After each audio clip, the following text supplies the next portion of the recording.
You're ready for a life-changing experience. Sign up for our course today, Diversified Game Academy.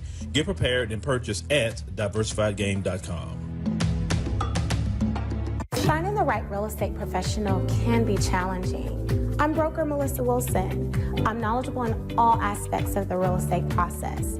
So whether you're looking to buy new or an existing home or have a commercial need, I'm here to help.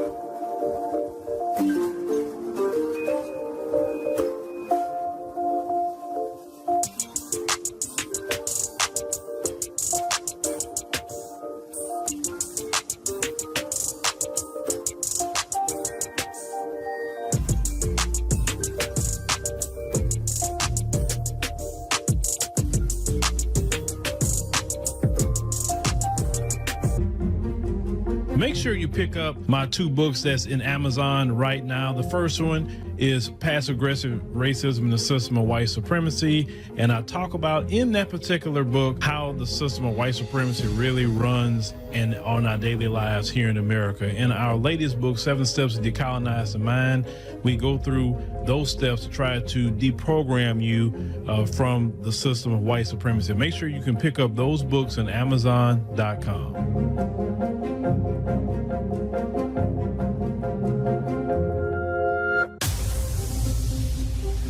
Introducing the African Diaspora News Channel app, your gateway to stories that's overlooked by the corporate mainstream media. At African Diaspora News Channel, we cover stories that don't receive mainstream attention, and we serve as the voice to the global Black community.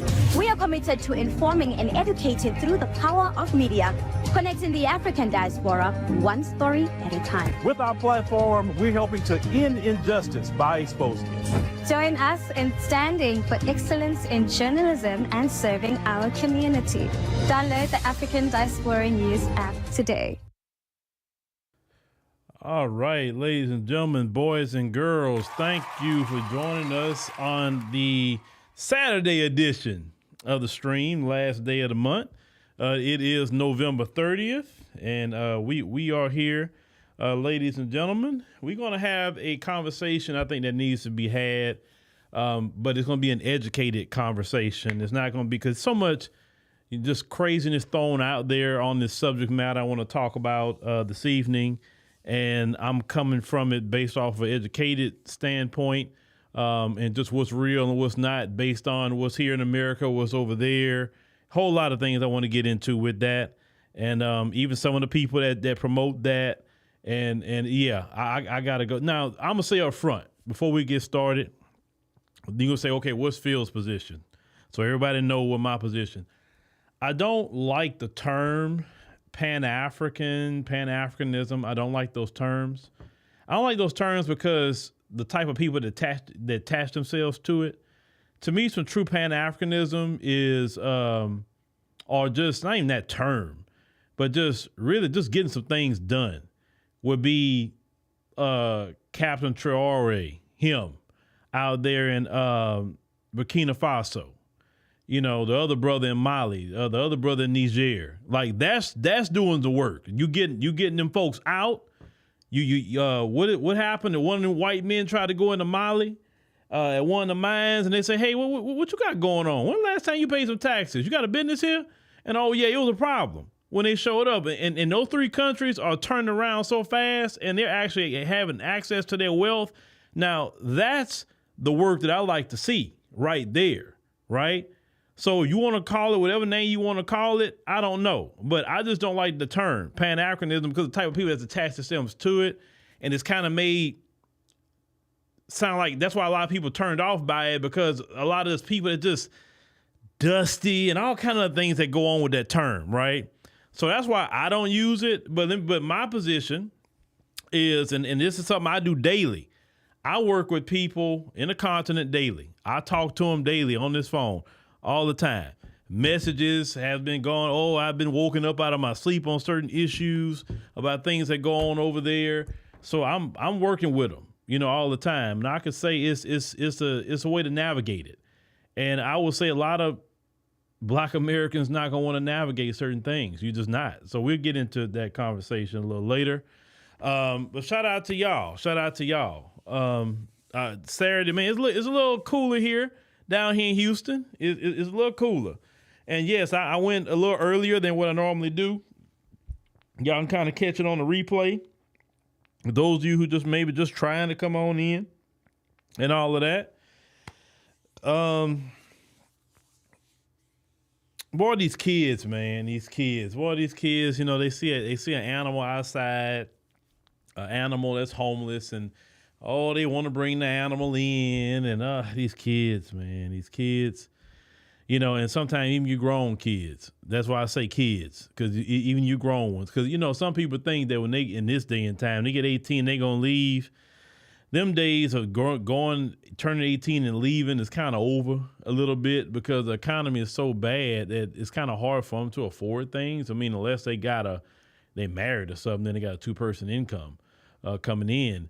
But, you know, it's crazy, because I remember when I, you know, finished school and all that. I mean, I finished, you know, college and long time ago. I couldn't wait to leave. I couldn't wait. But, you know, today, it used to be a stigma back in the day. If you was a dude that lived with your mama, you wasn't getting no dates. You wasn't getting crap, right? But today it's okay. Girls will date a guy to live with his mama. So it lets you know how things change. All right. So let me go ahead on and get to, let me cue up Al Sharpton, and then we're going to go ahead on and get into this. Like I said, it won't be too long on y'all today. Cue up Al, and then we'll be right back. I have the courage to denounce the black bigot. I think Roy Ellis is no good, and I denounce him. That's a lot of crap. Look, brother, you have your time. That's a lot of crap. Brother,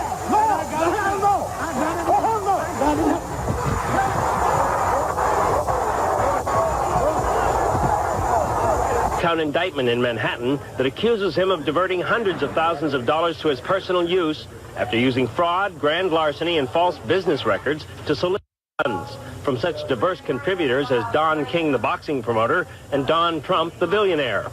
Sharpton will be arraigned on state income tax charges later in Albany. In Manhattan Supreme Court, Reverend Sharpton was formally accused of taking in more than $250,000 for his national youth movement. The money allegedly was donated over a 3-year period to support youth programs, but State Attorney General Robert Abrams says lots of that cash went into Al Sharpton's pockets. About all the charges, they say he stole money. Same charges that Dr. King had, same charges gone. Where's all of the mob money? Where's the ticket scale? This is disappointing. I thought they could do better. What about not filing for taxes? What about it? Black people don't owe no taxes. We ain't got no rights. They like my hair. Boy, your boy Al Sharpton, boy, he's still the same, isn't it? Because he got $500,000 from Vice President Kamala Harris for his National Action Network. And then you remember in that tape, they said that they were donating money for him for youth programs, right? For the black community, youth programs. Like they said Donald Trump and a couple other people donated money to him for these youth programs. And they said that he used the money not for the youth program, but he used it for cashing out. And, you know, back in the day, Al Sharpton was tricking now. He was tricking big time back in the day.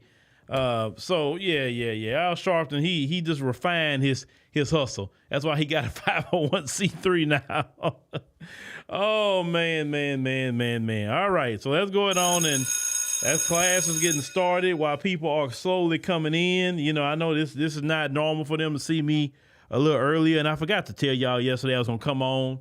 So that's my fault. So like I said, y'all just catch it on the replay.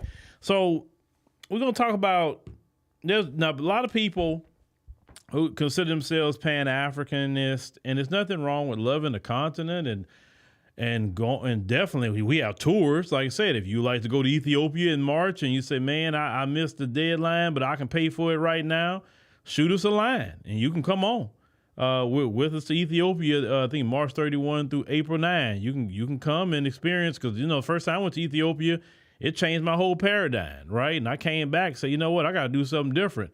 And ever since I've done something different, we have been on a great trajectory going up and not down. I think we'd have stayed the way we was going, I probably wouldn't even be having a conversation with you right now. So that definitely changed me. But there's a lot of people who are Pan-Africanists and they loud online and they like to, sell you a whole lot of things, but I'm going to get down with the get down based on me being here in the United States and also being in the continent, working with people all the time, knowing what they deal with, knowing a lot of their laws, what happens and all of that. And that's why I'm safe to say on what I'm saying, okay? So I'm going to go through this, just about 8 of them. Now, I will say this, most of them, most people who are considered Pan-Africanists, most of them never even been to the continent. Why I say that? You know how many of them I've talked to, and I'll say, yeah, what country been to? And they're like, oh, I've never been. But yet you walking around with African medallions and you walking around with, all the African wear, you never been? Like, why haven't you been? And like, oh, they give you whatever excuse they give you. I've even heard a person tell me one time, and I was shocked that this particular individual never been. They got Africa and everything they do, but they never been. Talking about they afraid to fly. So a lot of them have never been, okay? But then they will also get on to you if you don't agree with them, right? Whatever the case may be. Well, my thing is, you really can't get mad at people if you never been, sis or bruh. You just can't do that. So if you love the content or you want to be a Pan-Africanist, you got to go. You cannot just be here screaming Africa, Africa, Africa, and you have never been, okay? That's just number one, okay, period. So most of them have not been. Now, let's get to number 2, and one that's really important. Most can't afford to move to any African nation. Why do I say that? And that's a very important number 2. A lot of Americans, we're not just talking about Black Americans, a lot of Americans live paycheck to paycheck. And because you live paycheck to paycheck, most Americans can't afford, let's say if you're in Houston, most Americans can't just say, well, I'm moving to Dallas tomorrow. I'm going to Dallas. I've never been to Dallas, but I was going to show up in Dallas. And we talking about right here in the United States. Or most people can't say, you know what? I'm leaving Houston. I'm going to Atlanta. Just tomorrow. I'm moving my whole family to Atlanta. I don't know what I'm doing. I've never been to Atlanta before, but I'm just going to move my whole family to Atlanta. Okay? Most people can't do that, even in the States.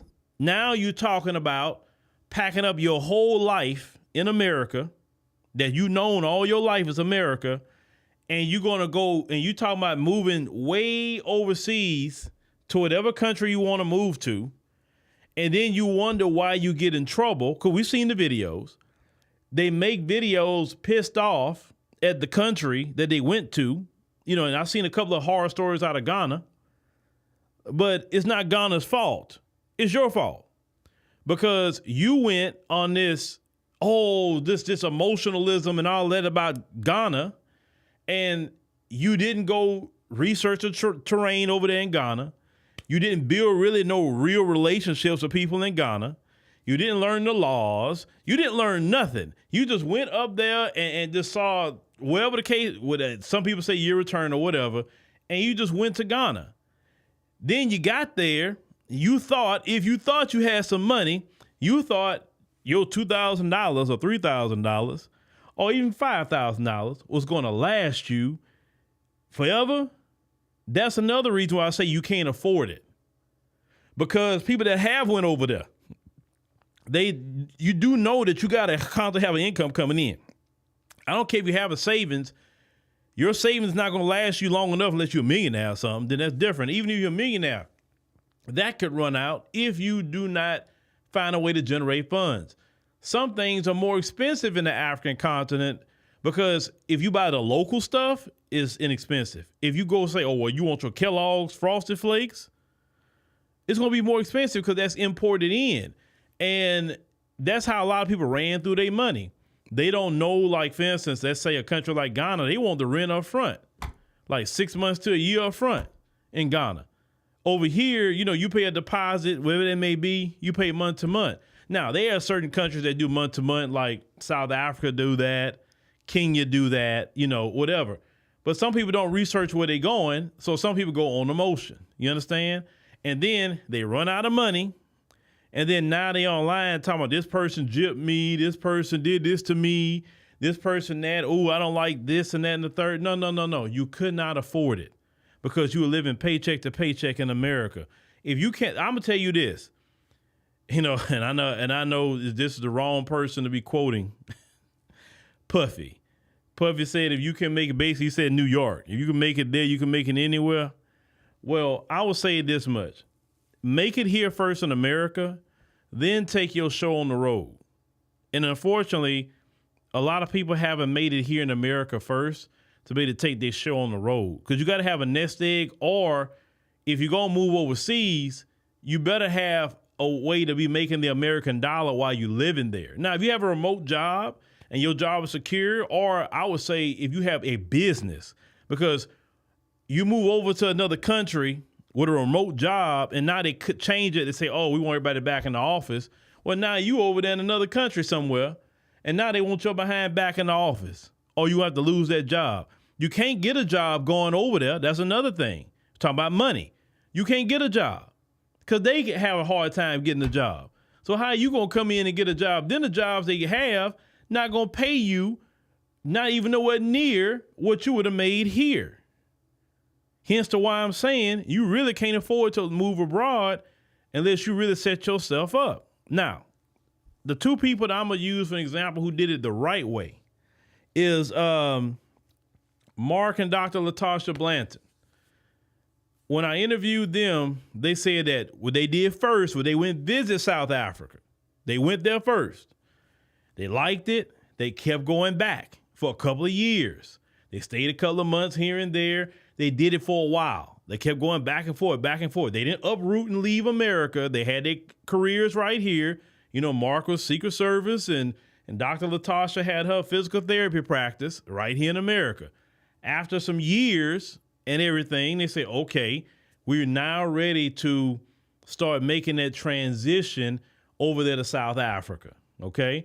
So they start slowly making that transition to South Africa, and they did that the right way over some years, and now they great over there. Trust me, they are great over there. But they just didn't up and leave and uproot their life in America and just go throw themselves into South Africa and not knowing what they got going on, how they're going to be able to afford to stay, what's the laws, what's everything. So affordability is a big part of it. A lot of these Pan-Africanists cannot afford to stay in no other country but this one. Unless they get a good business or something like that, then the affordability may change, okay? Now, let me get to another thing here. I would say number 3.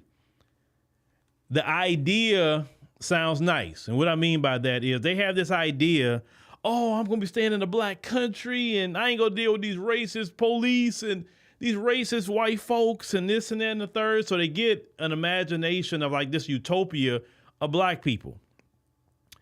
And I'm here to tell you there's no utopia for black people on earth. Even if you go to an all black nation, okay, you can go.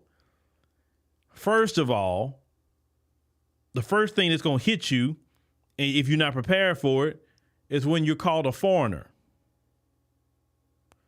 You're culturally not used to hearing that word because you're from America. Our culture say anybody black, for the most part, our culture, look, we accept anybody black, right? Cool. When you go to other countries, even if they black, they say the term foreigner. You never heard that before. That's number 1. Number 2, those cultures are not black American culture. So you have to learn how to adapt into their culture. You're going to have to kind of learn what the culture is so you don't do nothing or say nothing offensive. Because remember, that's not your country. That's their country, right?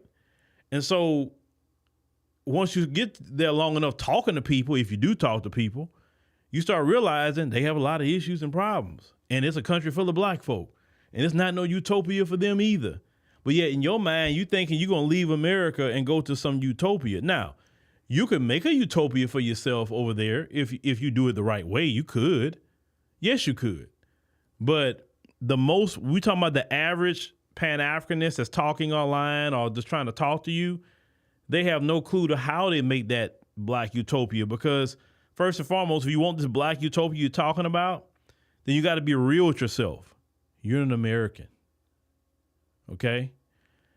And what I mean by you're an American, You're used to living certain ways. You're used to certain amenities, okay? You have to accept that since you're used to certain amenities, you're going to have to go move to somewhere in the African continent that have those exact amenities. So you're going to pay for them over there, right? Most of you not used to living in no village. Some of that sounds nice to y'all until you get out there in the village and you're behind getting malaria. You ain't used to no malaria, and that malaria may take you on out of here because you're not used to it. You understand what I'm saying?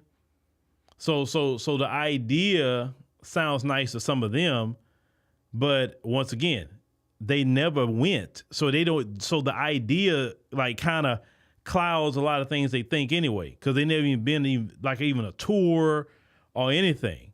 So you definitely got to go. Okay. What you say? Is that in the same vicinity to the N-word? What do you mean?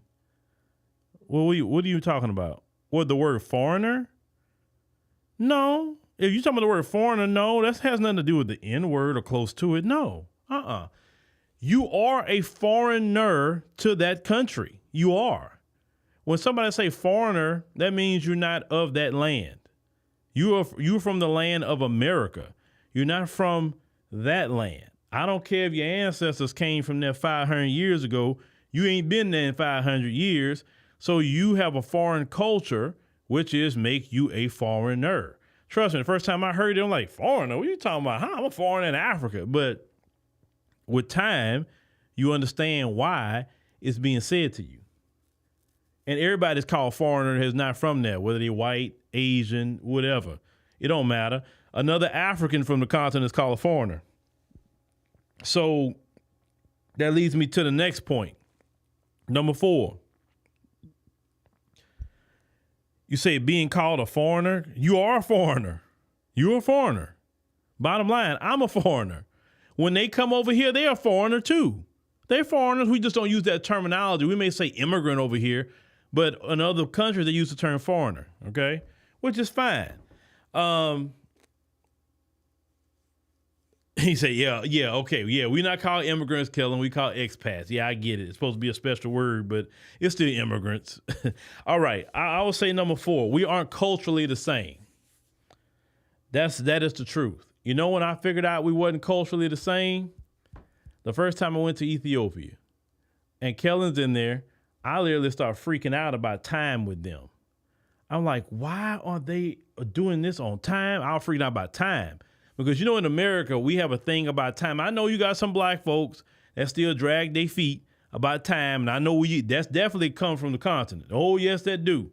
They are the kings and queens of not showing up on time over there.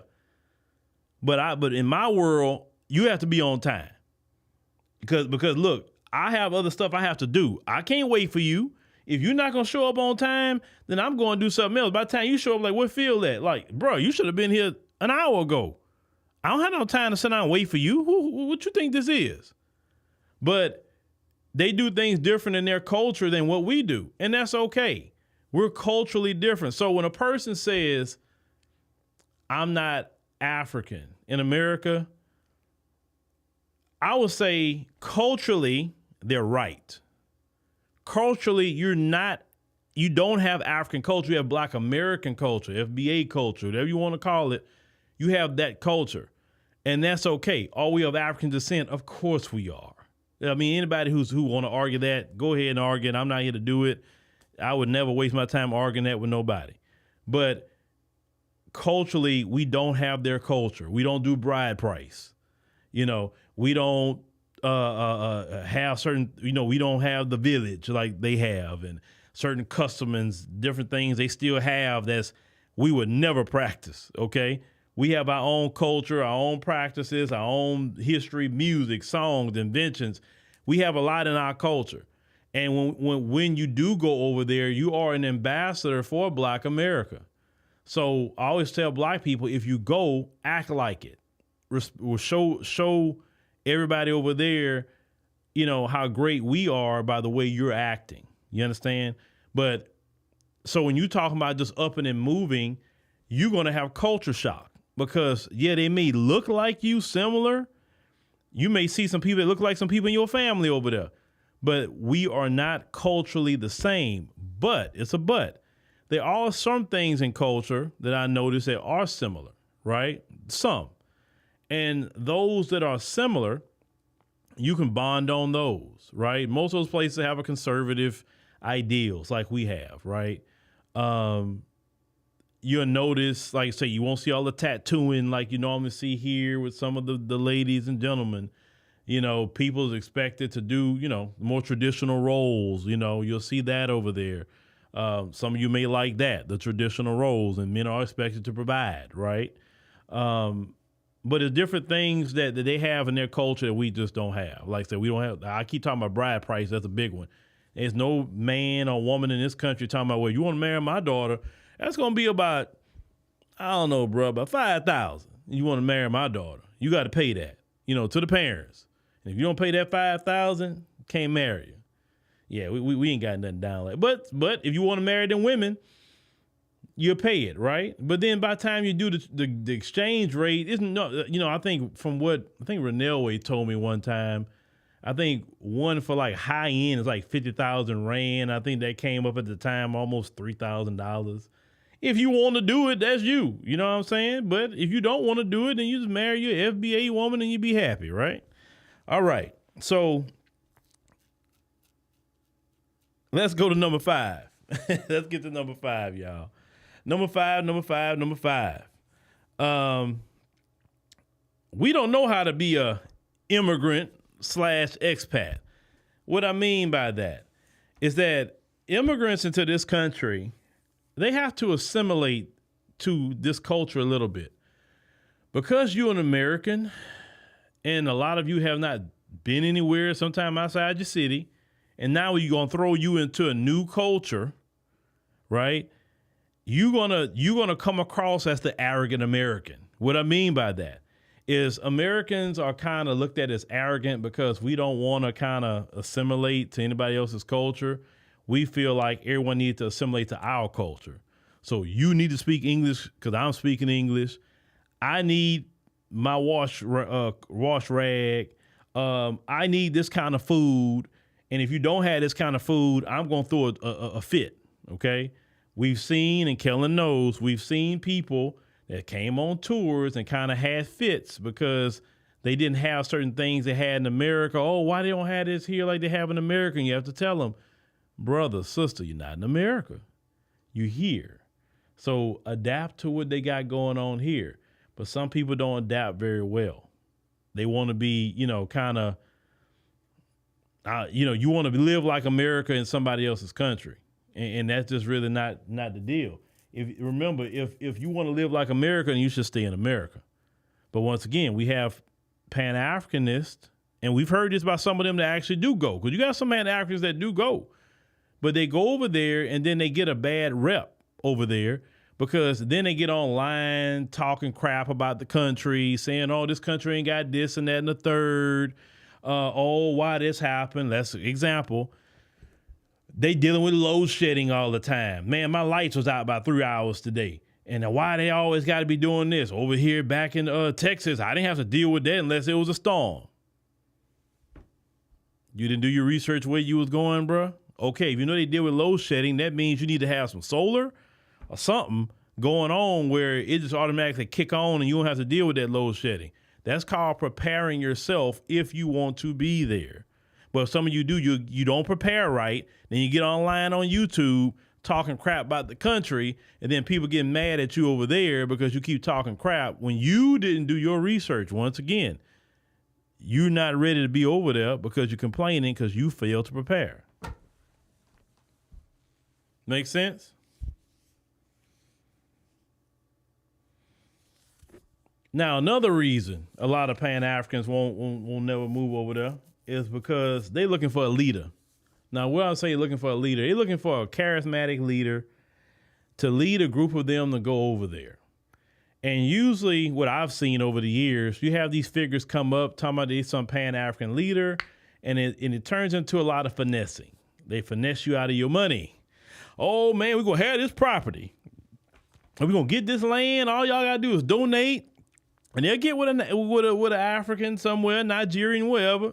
They say, look at this land. They'll go over there, and we gonna build all these houses. We're gonna do this for y'all, that for y'all, and all you gotta do is put in just $125 a month, and we go look at these houses we building, whatever. And then by the time you look up, you didn't build that fool a house, and he done ran off with your money, and he over there. How many times has that happened? Listen, I've been in this space for a while. I've seen quite a few of them come and go with that scam. So, but you're still looking for a leader because you feel like you can't go unless you have a leader. I don't know if you want this community almost like Jim Jones had. I'm not saying what Jim Jones did, but I don't know if you're looking for a particular community. It's not going to happen. You're just not going to get that particular community. If you choose to do so, you're going to do it on your own. What am I looking at here? All right. Now let me get to number 7. If when you are in the continent, you're going to have to build relationships. Now in this country, you don't really have to build relationships with people, right?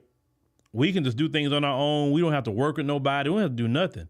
And we used to that, unless it's friends or family, but it's not just like, for instance, if you're in the African continent, you got to befriend people. You got to sit down with them. You're going to have to eat with them. Check out who they are. You're going to be paying for some meals and everything, but the meal's not going to break your back. Trust me, not going to break your wallet. I'm telling you, it's not. Even if you went to a nice spot in most of those countries with the American dollar, it's not going to break your wallet. So you're going to have to talk with people, befriend people. Sometimes you're going to have to get those people to talk for you because you remember, you're a foreigner. So they may have to go talk for you because they see you coming, they think you're rich. So they may jack up the price on you. You know what I'm saying? And if you're not from there and don't know just what the get down is, you can get took. Now, some people will say, well, see, I told y'all them Africans don't like us, man. They do that to anybody that come over there with a higher currency. The Europeans come over, they get them too. Trust me, they get them. But I always tell people what I learned a long time ago about that. Whatever price they quoting you, cut it by 50%. If you really want to be aggressive, cut it by 75%. And then like, I can't do that. Okay, cool. I say, I appreciate you, and walk off. Trust me.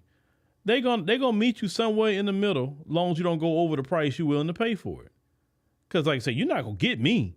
I learned that a long time ago. You're not gonna get me on no, like, oh no. You may get me one good time, you ain't gonna get me again. Americans not used to that either. Okay? They're not used to that. They're used to the price, whatever it is. That's the price. They're not used to negotiating prices. So a lot of times they will feel like, oh, they getting me. They doing this and that and the third. Some of them people, yeah, they gonna get you because it's like you silly enough to take that price. I mean, they didn't force you to take it. You just took it. You just took what they told you. You gave it to them and that's it. And then later you find out from somebody from the country, like, how much you paid for that? They tell you and say, oh, man, they got you. Why you didn't tell me to go with you? I wouldn't let you get down like that, right?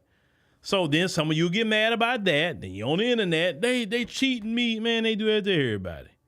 Once again, take my advice. Whatever price they give you, cut it by 50% and start from there with the price. Don't take that price they give you because that's called the foreigner tax, the American tax. I don't know what you want to call it. Now, in this country, do we do that to them? No. We have laws against that. We don't do that to nobody come to this country. Whatever the price is, it's going to be for you. It's going to be for this one, right? I know they talk about the Elmina Castle. They got a price for Ghanaians, a price for foreigners. They charge foreigners more money. We don't do that to people that come over here. But at the same time, you could tell them, say, look, I'm not paying that price, so I'm not even going. Don't worry about it. That's how I always handle anything. If I don't want to pay for something, I won't do it. But think about it. Even if it is a little bit more money, our American dollar is so strong that it doesn't hurt. It doesn't hurt me if I want to see something. I'm like, I don't care about that. Whatever.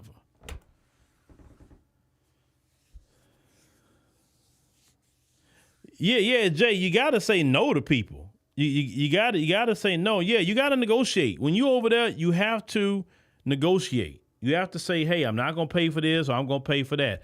And knowing how to walk away from a deal. If a deal is not good, you say, no, I'm cool. I'm going to walk away. Or get somebody that live over there and that know how to negotiate and say, look, this is what I need. Do this and that and the third. Like so many things I've gotten done, let's say in Kenya, South Africa, is not because of me. It's because of certain sisters that's over there that take care of certain things for us.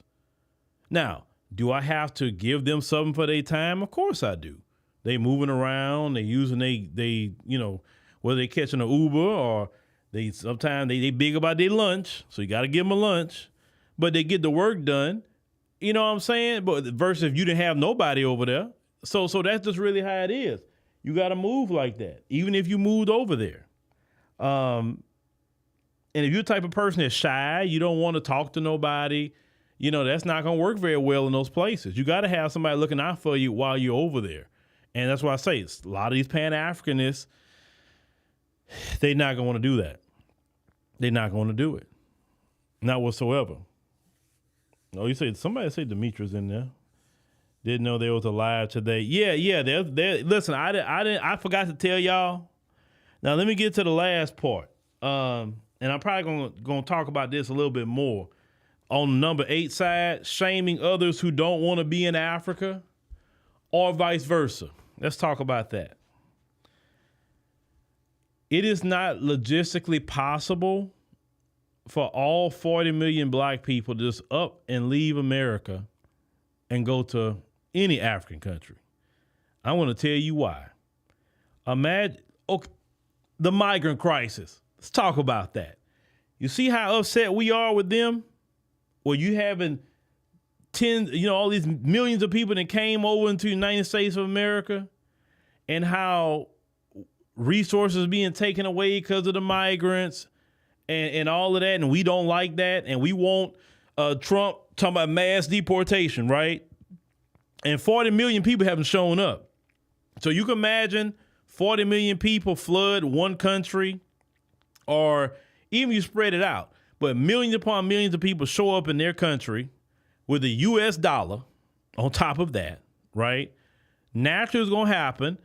Millions of you show up, the US dollar comes in, then prices jack straight up because they want to get that more money off that USD.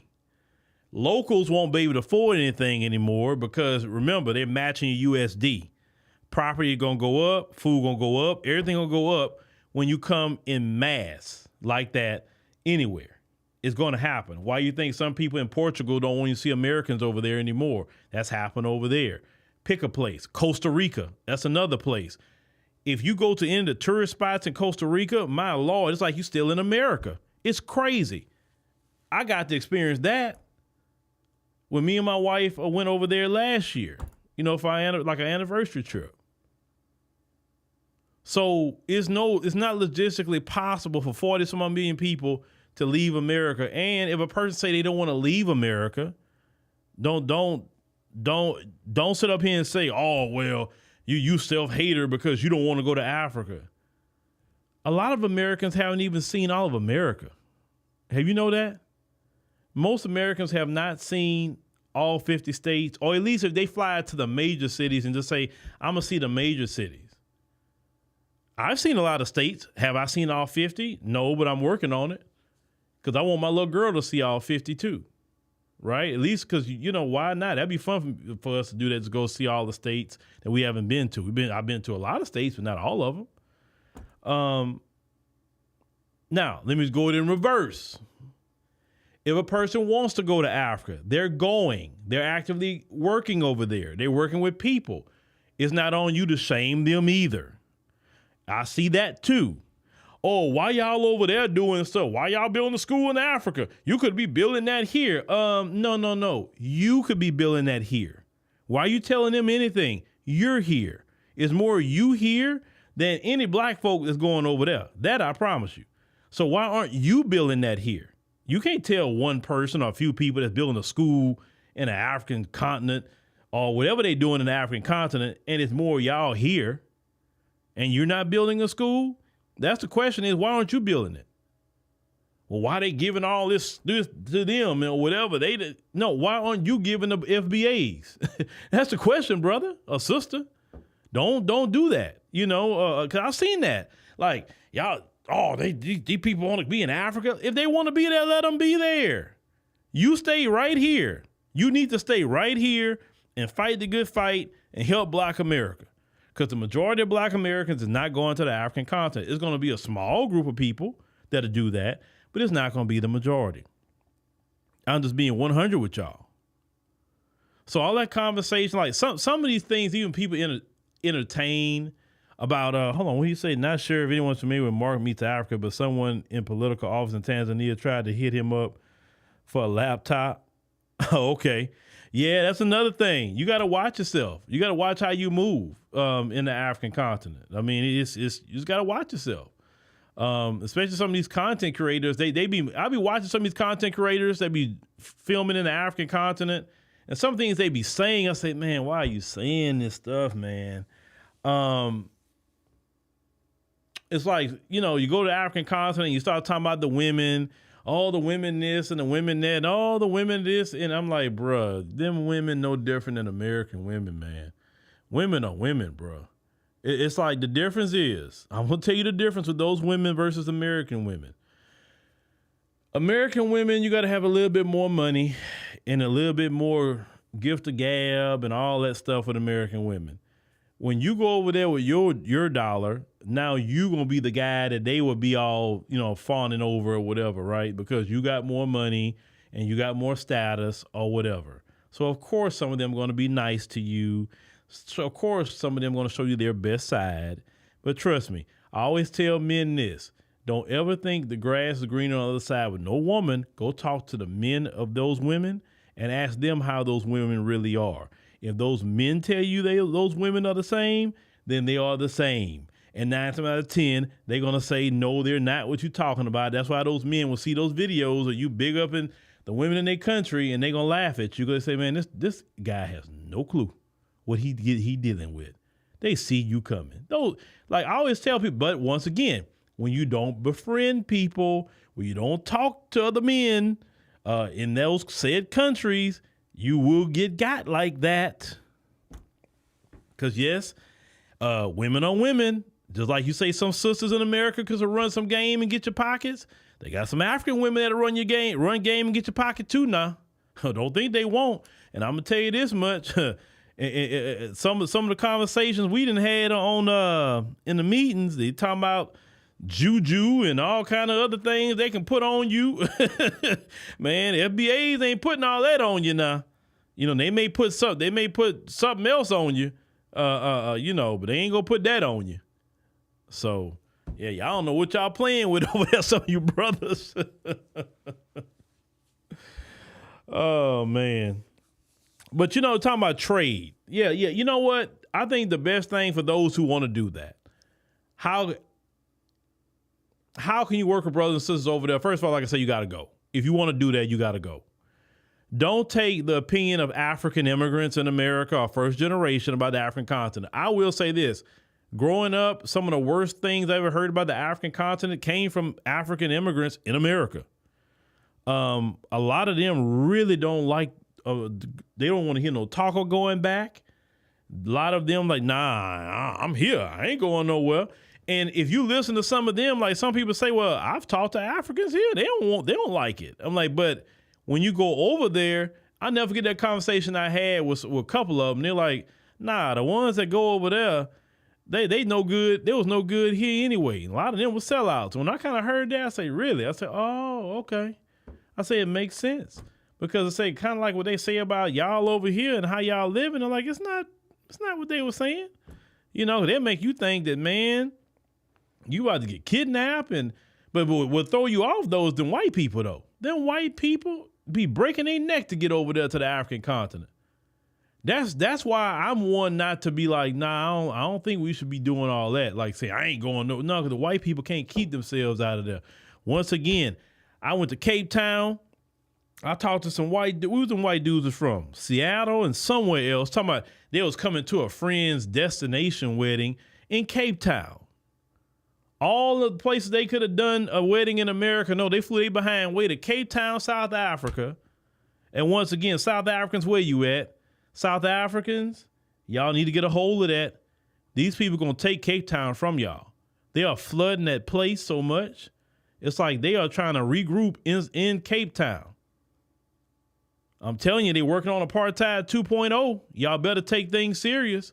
So some of you, and let me take some of you South Africans on X. Let me talk to you. Because I don't know why X has become a toilet bowl for a lot of people. What I mean by a toilet bowl, I'm noticing some of the worst are gathering on X for some reason. And it's not all South Africans at all. Because the majority of South Africans are cool. I met them. They friendly. They helpful. All of that, right? It's only like this small subsect that could be loud on social media. You can't stop people that come into the country legally, of course. I'm with you about illegal entry. But if somebody's coming to the country legally, you can't say much because Home Affairs and the government is not saying nothing about them, right? That's number one. Other African immigrants who are there legally, of course, legally, and they're establishing businesses, you can't really get mad at them if they're doing it legally, right? What you got to figure out is how to get your money up. Instead, so you complaining about those other brothers and sisters having businesses, or some of y'all's complaining because of Mark from the real South Africa having a property tour, and some of them was complaining about, like, you complaining on Mark tour, but all them white folks in Cape Town literally buying up the place, and they got black folks in shanty towns, and y'all not saying nothing about Cape Town? DA runs that place. That these people, this is literally becoming a white paradise for a lot of them. All the stories of racism out of Cape Town, man, trust me, black Americans would never, first of all, we wouldn't put up with their racism. That's number one. But number two, like, we are shocked that that's happening. So when we see stories like Chidima and complaining about the brother in Zimbabwe, right? That the one that's worked for SABC, and some of y'all complaining about this one and that one and this one and that one, right? Now, if something justified, I'm with you. You know, so you selling poisonous food in the Sparza shops, yeah, get at them. That's not right. Illegal activity, drugs, crime, I'm with you. Get at them. But with somebody doing something legally, but yet and do you know there's 1 million white people in South Africa right now who's illegal? But I don't hear anything about these illegal white people. And this is a question that, you know, I talk behind the scenes about this, but I'm going to talk about it publicly now. Where is the outrage about these 1 million illegal white people that are in South Africa right now? And we don't know what these illegal white people are doing. These illegal white people are bringing drugs. They're bringing crime. They are illegal. They're working illegally. They're taking jobs from black South Africans. Why aren't the focus isn't on the illegal white folk? But then at the same time, when Renell Ware them cover those stories, I see them coming in the chat. Why y'all talking about that? Why y'all just want to stir stuff up? Because see, what I've learned, they got some of y'all, some, not all, some of y'all kind of like scared to talk about your history, scared to whatever. And Julius, you know, he's still dealing with his issues and problems because, you know, ever since the election, Julius has not been the same. You know, he kind of lost some of his top lieutenants, you know, in the EFF to the MK party. And so Julius kind of, you know, he was hurt that he lost the election and hurt that he lost some, you know, some right-hand people. But Julius going to have to, you know, get over that and get back out there again. Because I noticed ever since Julius kind of backed off, things been getting kind of crazy out there in South Africa, these folks. And these folks I love to see Julius kind of sit down a little bit. He's doing things, but he's not out there like he was. Because Julius was kind of checking the white people on their racism. You understand? So, yeah, it's just something I'm just noticing. So I'm telling y'all, the DA, they're going to put y'all back in apartheid. And the way some of you have been acting, if they put you back in apartheid, you're not going to have an ally this time. Or allies in a continent or throughout the world because of the way how some of you have been acting. I said some, not all. Some of you have been acting, you know, kind of horrible. I have to say that some of you have, and that's not the majority of South Africans at all. But it's some of you who sit online all day complaining, talking about people. Get your behind up and make South Africa great again. Get your behind up, and if you want to talk about there's crime in South Africa, well, go join South African Police Service. and go over there and say, I want to go stop crime in my community. Go be a politician or something. Make a difference. Change laws, whatever. Don't be on X talking all doggone day. They don't change anything.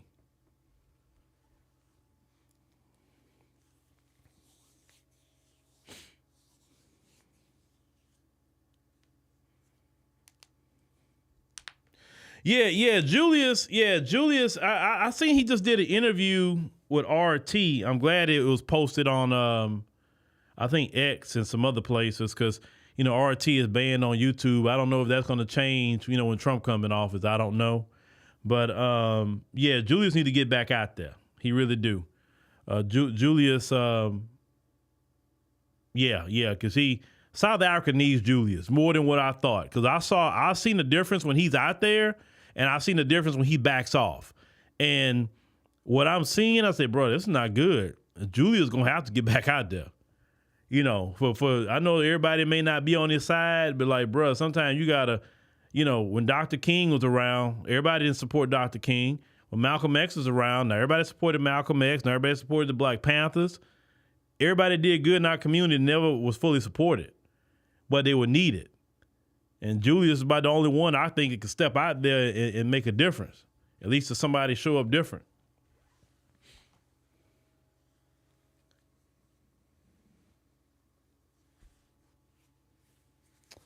But anyway, ladies and gentlemen, like I said, this was like impromptu, so maybe y'all catch this on the replay and things like that. But thank y'all for joining us on the stream. We greatly appreciate it. Make sure you click the subscribe button. Make sure you click the like button. Also, download the African Diaspora News Channel app in the Google Play and Apple App Store. Take advantage of the Cyber Monday deal where you can get 25% off, on any, whether it's monthly, quarterly, or yearly. Of course, yearly, you'll take more advantage. Just type in the code CYBER, CYBER, in the coupon code section to get you 25% off. That's for the first 50 new customers.